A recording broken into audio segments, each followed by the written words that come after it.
One afternoon, a month later, Dorian Gray was reclining in a luxurious armchair in the little library of Lord Henry's house in Mayfair. It was, in its way, a very charming room, with its high-panelled wainscoting of olive-stained oak, and its cream-coloured frieze and ceiling of raised plasterwork, and its brick-dust felt carpet strewn with silk, long-fringed Persian rugs. On a tiny satin-wood table stood a statuette by Clodion, and beside it lay a copy, a Lucinde d'Auvergne, bound by Margaret of Valois, by Cloyd, and powdered with the gilt daisies the Queen had selected for her device. Some large blue china jars and parrot tulips were ranged on the mantel-shelf, and though the small leaded panes of the window streamed the apricot-coloured light of a summer day in London. Lord Henry had not yet come in. He was always late on principle, his principle being that punctuality is the thief of time. So the lad, who was looking rather sulky, as with listless fingers he had turned over the page of an elaborately illustrated edition of Manon Lescaut, and he had found in one of the bookcases. The formal monotonous ticking of the Louis Quatorze clock annoyed him. Once or twice he thought of going away. At last he heard a step outside, and the door opened. "How late you are, Harry," he murmured.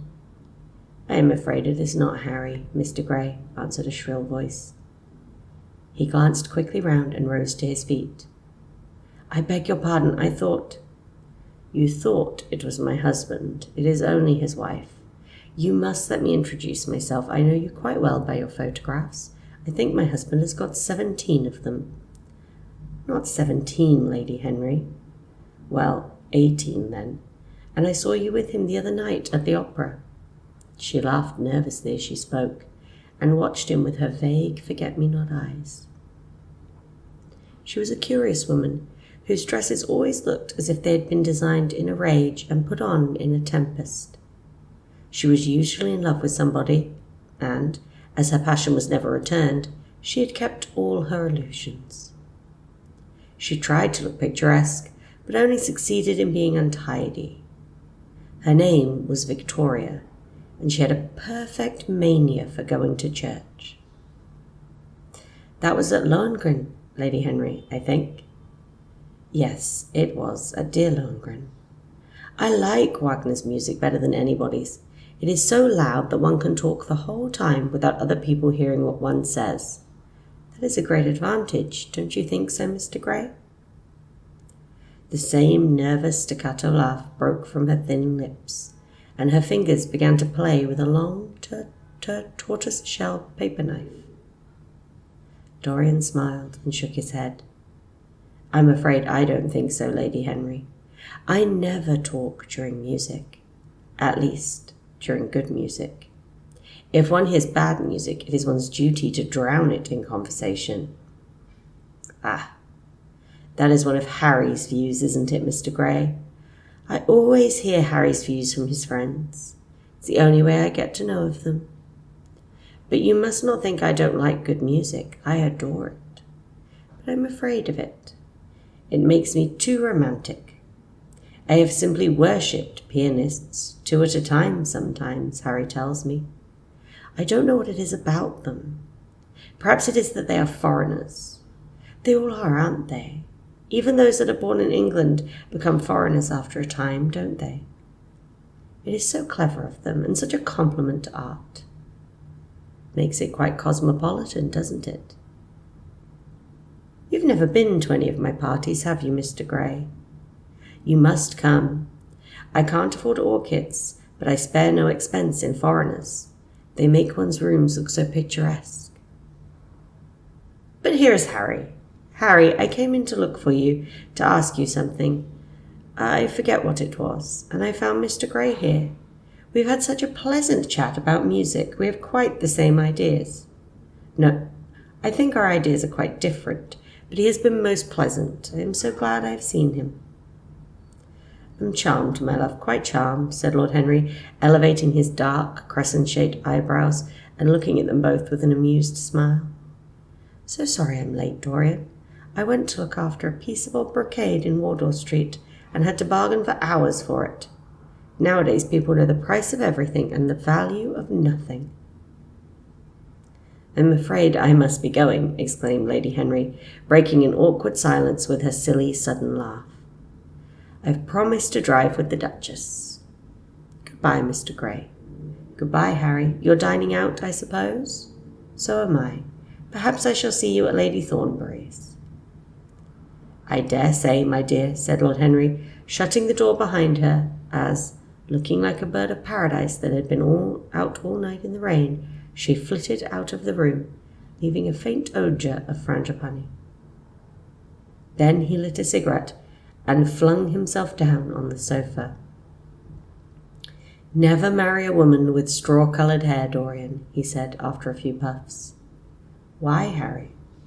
"Because they are so sentimental." "But I like sentimental people." "Never marry at all, Dorian. Men marry because they are tired, women because they are curious. Both are disappointed." "I don't think I'm likely to marry, Harry. I'm too much in love. That's one of your aphorisms.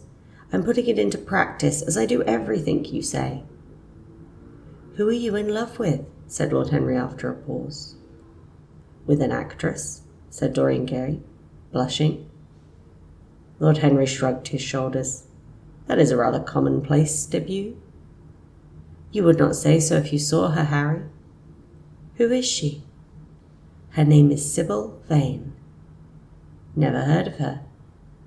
"No one has. Perhaps will some day, however. She is a genius." "My dear boy, no woman is a genius. Women are a decorative sex. They never have anything to say, but they say it charmingly. Women represent the triumph of matter over mind, just as men represent the triumph of mind over morals." "Harry, how can you?" "My dear Dorian, it is quite true. I am analysing women at present, so I ought to know.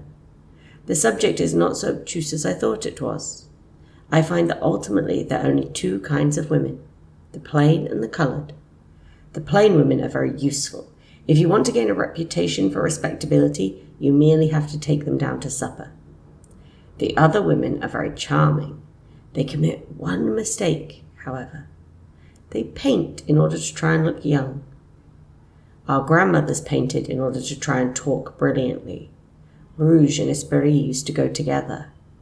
That is all over now. As long as a woman can look 10 years younger than her own daughter, she is perfectly satisfied. As for conversation, there are only 5 women in London worth talking to, and 2 of these can't be admitted into decent society. However, tell me about your genius. How long have you known her?" "Ah, Harry, your views terrify me." "Never mind that. How long have you known her?" About 3 weeks." "And where did you come across her?" "I will tell you, Harry, but you mustn't be unsympathetic about it. After all, it never would have happened if I had not met you. You filled me with a wild desire to know everything about life. For days after I met you, something seemed to throb in my veins. As I lounged in the park or strolled down Piccadilly, I used to look at everyone who passed me and wonder, with a mad curiosity, what sort of lives they led. Some of them fascinated me. Others filled me with terror. There was an exquisite poison in the air. I had a passion for sensations. Well, one evening about 7 o'clock, I determined to go out in search of some adventure. I felt that this grey, monstrous London of ours, with its myriads of people, its sordid sinners and its splendid sins, as you once phrased it, must have something in store for me. I fancied 1,000 things. The mere danger gave me a sense of delight. I remembered what you had said to me on that wonderful evening when we first dined together, about the search for beauty being the real secret of life. I don't know what I expected, but I went out and wandered eastward, soon losing my way in a labyrinth of grimy streets and black, grassless squares. About 8:30, I passed by an absurd little theatre with great flaring gas jets and gaudy playbills. A hideous Jew in the most amazing waistcoat I have ever beheld in my life was standing there in the entrance, smoking a vile cigar. He had greasy ringlets, and an enormous diamond blazed in the center of a soiled shirt. "Have a box, my lord?" he asked when he saw me, and he took off his hat with an air of gorgeous civility. There was something about him, Harry, that amused me. He was such a monster. You will laugh at me, I know, but I really went in and paid a whole guinea for the stage box. To the present day, I can't make out why I did so, and yet if I hadn't, my dear Harry, if I hadn't, I should have missed the greatest romance of my life. I see you are laughing. It is horrid of you. I'm not laughing, Dorian. At least I'm not laughing at you. But you should not say the greatest romance of your life. You should say the first romance of your life. You will always be loved, and you will always be in love with love. Our grande passion is the privilege of people who have nothing to do. That is one use of the idle classes of a country. Don't be afraid. There are exquisite things in store for you. This is merely the beginning. Do you think my nature so shallow? Cried Dorian Gray angrily. No, I think your nature so deep. How do you mean? My dear boy, the people who love only once in their lives are really the shallow people. What they call their loyalty and their fidelity, I call either the lethargy of custom or their lack of imagination. Faithfulness is to the emotional life what consistency is to the life of intellect, simply a confession of failure. Faithfulness, I must analyze it some day. The passion for property is in it. There are many things that we would throw away if we were not afraid that others might pick them up. But I don't want to interrupt you. Go on with your story. Well, I found myself seated in a horrid little private box with a vulgar drop scene staring me in the face. I looked out from behind the curtain and surveyed the house. It was a tawdry affair, all cupids and cornucopias, like a third-rate wedding cake. The gallery and pit were fairly full, but 2 rows of dingy stalls were quite empty, and there was hardly a person in what I suppose they called the dress circle. Women went about with oranges and ginger beer, and there was a terrible consumption of nuts going on. It must have been just like the palmy days of the British drama. Just like, I should fancy, and very depressing. I began to wonder what on earth I should do when I caught sight of the playbill. What do you think the play was, Harry? I should think The Idiot Boy, or Dumb but Innocent. Our fathers used to like that sort of piece, I believe. The longer I live, Dorian, the more keenly I feel that whatever was good enough for our fathers is not good enough for us. In art, as in politics, les grands-pères ont toujours tort. This play was good enough for us, Harry. It was Romeo and Juliet. I must admit I was rather annoyed at the idea of seeing Shakespeare done in such a wretched hole of a place. Still, I felt interested in a sort of way. At any rate, I determined to wait for the first act. There was a dreadful orchestra, presided over by a young Hebrew who sat at a cracked piano, that nearly drove me away. But at last drop, the scene was drawn up and the play began. Romeo was a stout, elderly gentleman with corked eyebrows, a husky tragedy voice, and a figure-like beer barrel. Mercutio was almost as bad. He was played by the low comedian, who had introduced gags of his own and was on most friendly terms with the pit. They were both as grotesque as the scenery, and that looked as if they'd come out of a country booth. But Juliet... Harry, imagine a girl hardly 17 years of age, with a little flower-like face, a small Greek head with plaited coils of dark brown hair, eyes that were violet wells of passion, and lips that were like the petals of a rose. She was the loveliest thing I'd ever seen in my life. You said to me once that pathos left you unmoved, but that beauty, mere beauty, could fill you with eyes with tears. I tell you, Harry, I could hardly see this girl for the mist of tears that came across me, and her voice. I never heard such a voice. It was very low at first, with deep, mellow notes that seemed to fall singingly upon one's ear.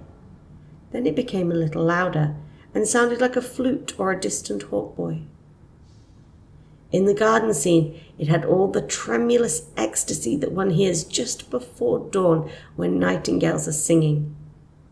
There were moments, later on, when it held the wild passion of violins. You know how a voice can stir one. Your voice and the voice of Sybil Vane are two things I shall never forget. When I close my eyes, I hear them, and each of them says something different. I don't know which to follow. Why should I not love her, Harry? I do love her. She is everything to me in life. Night after night, I go to see her play. One evening she is Rosalind, and the next evening she is Imogen. I have seen her die in the gloom of an Italian tomb, sucking the poison from her lover's lips. I have watched her wandering through the forest of Ardennes, disguised as a pretty boy in hose with a doublet and dainty cap. She has been mad and come into the presence of a guilty king and given him rue to wear and bitter herbs to taste of. She has been innocent, and the black hands of jealousy have crushed her reed-like throat. I have seen her in every age and every costume. Ordinary women never appeal to one's imagination. They are limited to their century. No glamour ever transfigures them. One knows their minds as easily as one knows their bonnets. One can always find them. There is no mystery in any of them. They ride in the park in the morning and chatter at tea parties in the afternoon. They have their stereotyped smile and their fashionable manner. They are quite obvious. But an actress, how different an actress is. Harry, why didn't you tell me that the only thing worth loving is an actress? Because I have loved so many of them, Dorian. Oh yes, horrid people with dyed hair and painted faces. Don't run down dyed hair and painted faces. There is an extraordinary charm in them sometimes, said Lord Henry. I wish now I had not told you about Sybil Vane. You could not have helped telling me, Dorian. All through your life you will tell me everything you do. Yes, Harry, I believe that is true. I cannot help telling you things. You have a curious influence over me. If I ever did a crime, I would come and confess it to you. You would understand me. People like you, the willful sunbeams of life, don't commit crimes, Dorian. But I am much obliged for the compliment all the same. And now tell me, reach me the matches like a good boy. Thanks. What are your actual relations with Sybil Vane? Dorian Gray leapt to his feet with flushed cheeks and burning eyes. Harry, Sybil Vane is sacred. It is only the sacred things that are worth touching, Dorian, said Lord Henry with a strange touch of pathos in his voice. But why should you be annoyed? I suppose she will belong to you some day. When one is in love, one always begins by deceiving oneself, and one always ends by deceiving others. That is what the world calls a romance. You know her, at any rate, I suppose. Of course I know her. On the first night I was at the theatre, the horrid old Jew came round with a box after the performance was over and offered to take me behind the scenes and introduce me to her. I was furious with him and told him that Juliet had been dead for hundreds of years and that her body was lying in a marble tomb in Verona. I think from his blank look of amazement he was under the impression I had taken too much champagne or something. I am not surprised. Then he asked me if I wrote for any of the newspapers. I told him I never even read them. He seemed terribly disappointed at that, and confided to me that all the dramatic critics were in conspiracy against him, and they were every one of them to be bought. I should not wonder if he was quite right there, but on the other hand, judging from appearance, most of them cannot all be that expensive. Well, he seemed to think they were beyond his means, laughed Dorian. By this time, however, the lights were being put out in the theatre and I had to go. He wanted me to try some cigars that he strongly recommended. I declined. The next night, of course, I arrived at the place again. When he saw me, he made me a low bow and assured me that I was a munificent patron of art. He was a most offensive brute, though he had an extraordinary passion for Shakespeare. He told me once with an air of pride that his 5 bankruptcies were entirely due to the bard, as he insisted on calling him. He seemed to think of it as a distinction. It was a distinction, my dear Dorian, a great distinction. Most people become bankrupt through having invested too heavily in the prose of life. To have ruined one's life over poetry is an honour. But when did you first speak to Miss Sybil Vane? The third night. She had been playing Rosalind. I could not help going round. I had thrown her some flowers, and she had looked at me. At least, I fancied she had. The old Jew was persistent. He seemed determined to take me behind, so I consented. It was curious my not wanting to know her, wasn't it?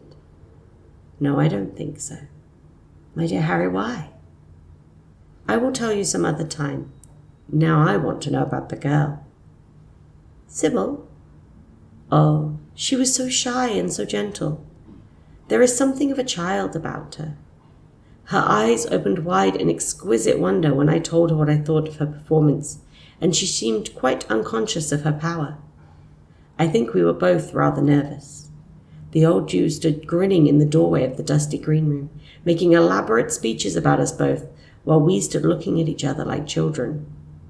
He would insist on calling me my lord, so I had to assure Sybil that I was not anything of the kind. She said quite simply to me, "You look more like a prince. I must call you Prince Charming." Upon my word, Dorian, Miss Sybil knows how to pay compliments. You don't understand her, Harry. She regarded me merely as a person in a play. She knows nothing of life. She lives with her mother, a faded, tired woman who played Lady Capulet in some sort of magenta dressing wrapper on the first night, and looks as if she had seen better days. I know that look. It depresses me, murmured Lord Henry, examining his rings. The Jew wanted to tell me about her history, but I said it did not interest me. You were quite right. There is always something infinitely mean about other people's tragedies. Sybil is the only thing I care about. What is it to me where she came from? From her little head to her little feet, she is absolutely and entirely divine. Every night of my life I go to see her act, and every night she is more marvellous. That is the reason, I suppose, that you never dine with me now. I thought you must have some curious romance on hand. You have, but it's not quite what I expected. My dear Harry, we either lunch or sup together every day, and I have been to the opera with you several times, said Dorian, opening his blue eyes in wonder. You always come dreadfully late. Well, I can't help going to see Sybil play, he cried. Even if it is just for a single act, I get hungry for her presence. And when I think of the wonderful soul that is hidden away in that little ivory body, I am filled with awe. You can dine with me tonight, Dorian, can't you? He shook his head. Tonight she is Imogen, he answered, and tomorrow night she will be Juliet. When is she Sybil Vane? Never. I congratulate you. How horrid you are. She is all the great heroines of the world in one. She is more than an individual.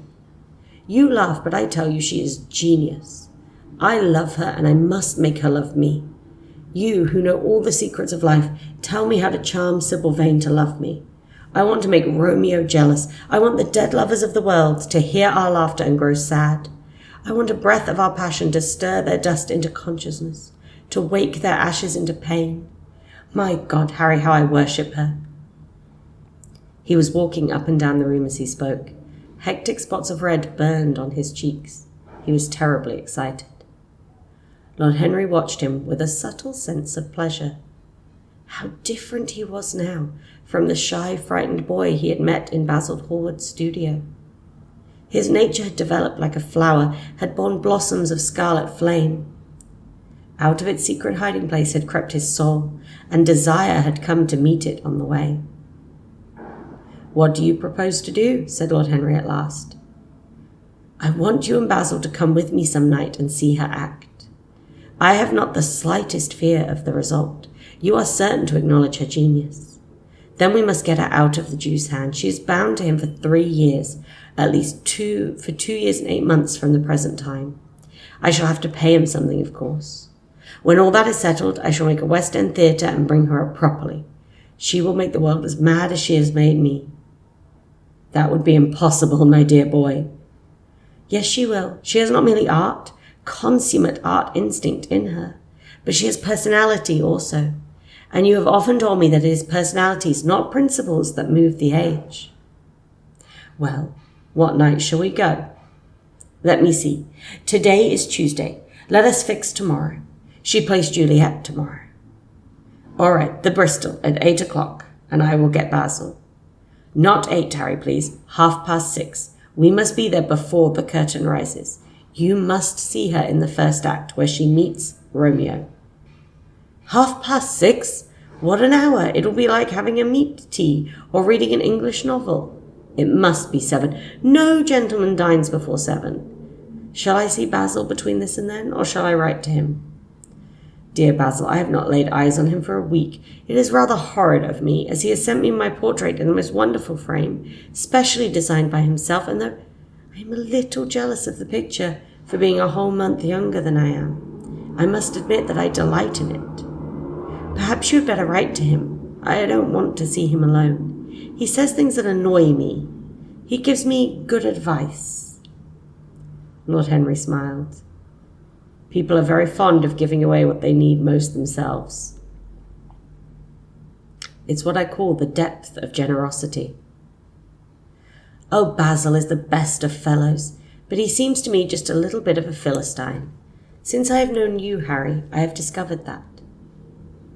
Basil, my dear boy, puts everything that is charming in him into his work. The consequence is that he has nothing left for life but his prejudices, his principles, and his common sense. The only artists I have ever known who are personally delightful are bad artists. Good artists exist simply in what they make, and consequently are perfectly uninteresting in what they are. A great poet, a really great poet, is the most unpoetical of all creatures. But inferior poets are absolutely fascinating. The worse their rhymes are, the more picturesque they look.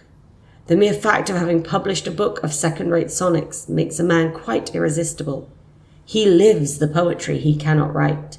The others write the poetry they dare not realize. I wonder, is that really so, Harry? Said Dorian Gray, putting some perfume on his handkerchief out of a large gold-topped bottle that stood on the table. It must be if you say it. And now I am off. Imogen is waiting for me. Don't forget about tomorrow. Goodbye. As he left the room, Lord Henry's heavy eyelids drooped, and he began to think. Certainly few people had ever interested him so much as Dorian Gray, and yet the lad's mad adoration of someone else caused him not the slightest pang of annoyance or jealousy. He was pleased by it. It made him more interesting study. He had always been enthralled by the methods of natural science, but the ordinary subject matter of that science had seemed to him trivial and of no import. And so he had begun by vivisecting himself, as he had ended by vivisecting others. Human life, that appeared to him the one thing worth investigating. Compared to it, there was nothing else of any value. It was true that as one watched life in its curious crucible of pain and pleasure, one could not wear over one's face a mask of glass, or keep the sulphurous fumes from troubling the brain and making the imagination turbid with monstrous fancies and misshapen dreams. There were poisons so subtle that to know their properties one had to sicken of them. There were maladies so strange that one had to pass through them as if one sought to understand their nature. And yet, what a great reward one received! How wonderful the world became to one!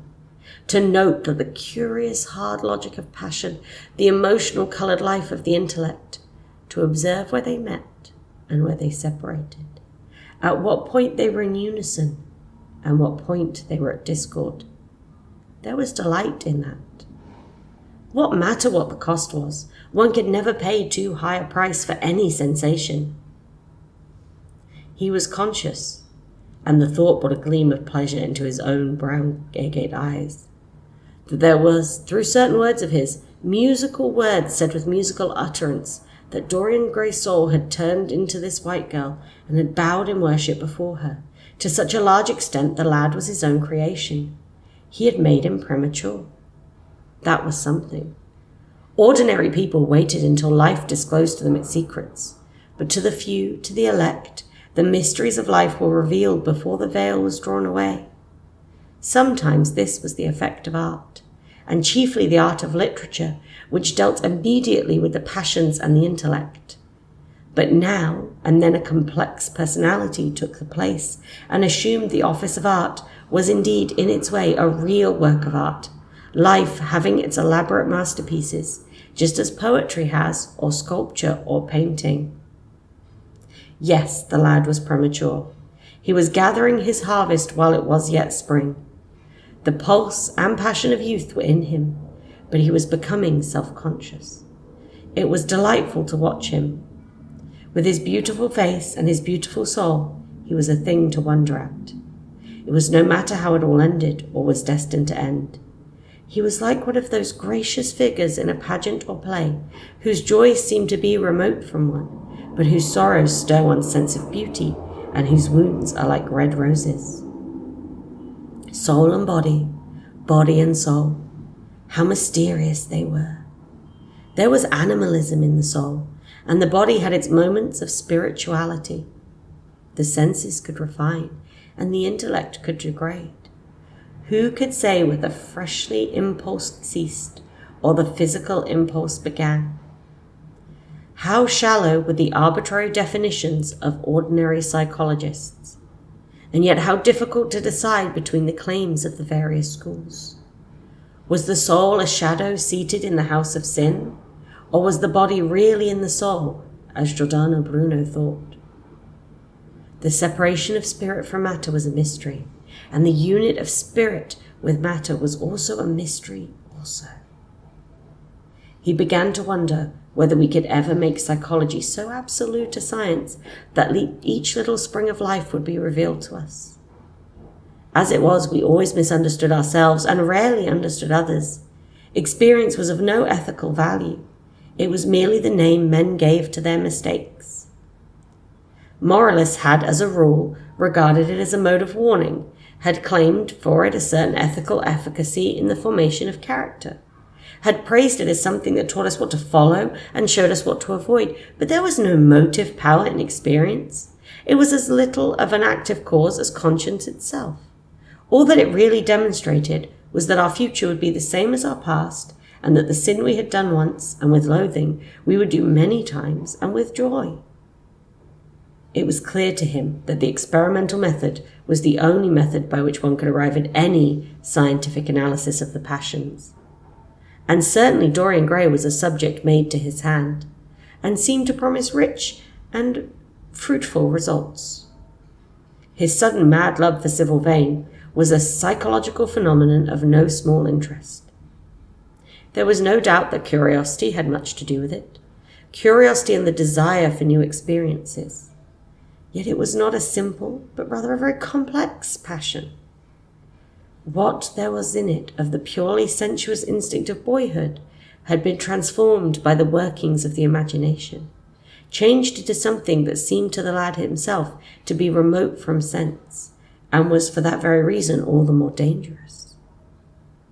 It was the passions about whose origin we deceived ourselves that tyrannized most strongly over us. Our weakest motives were those whose nature we were conscious. It often happened that when we thought we were experimenting on others, we were really experimenting on ourselves. While Lord Henry sat dreaming on these things, a knock came to the door, and his valet entered and reminded him it was time to dress for dinner. He got up and looked down into the street. The sunset had smitten to scarlet gold the upper windows of the houses opposite. The panes glowed like plates of heated metal. The sky above was like a faded rose. He thought of his friend's young fiery-coloured life and wondered how it was all going to end. When he arrived home, about 12:30, he saw a telegram lying on the hall table. He opened it and found it was from Dorian Gray. It was to tell him that he was engaged to be married to Sybil Vane.